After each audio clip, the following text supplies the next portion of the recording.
was December 2008 when Aharon Karov lay dying underneath a booby-trapped house in Gaza.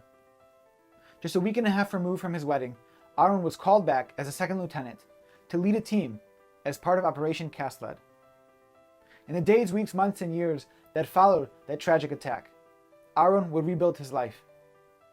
Today, bearing the scars of his wounds on his face, he lectures young men and women about going to the army and the importance of serving and protecting their country.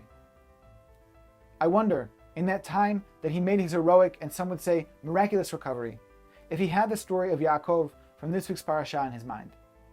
Yaakov is preparing for battle with Esav, and he sends his family across the river and goes back to fetch their belongings. There, he meets a man who later turns out to be an angel, and he fights with him all night. As dawn breaks and the angel is called back to heaven, he strikes a blow in Yaakov's thigh and begins to run away. Yaakov grabs him and says, "Please, I must have a blessing." The angel looks at him and says, "You're no longer called Yaakov. Instead, I'll call you Yisrael, the person who struggled with God and with men and was able and succeeded." Yaakov would bear the scars of that struggle for the rest of his life. He would limp until his dying day, but he never let it affect the way that he led his life. He didn't let it affect the impact that he had on the world. Aharon Karov could have crawled into a hole and never have been heard of again.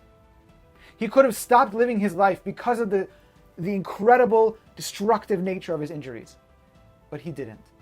Instead, he emerged triumphant through the struggle.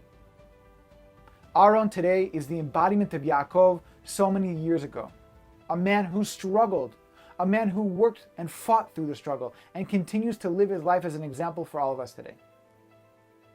We all bear the scars of our lives, physically and emotionally. But they need not define us, and they need not to stop us from doing our work. We are all capable of learning from Aaron. We are all capable of becoming Aaron. We are all capable of living our best lives, no matter what. Shabbat Shalom.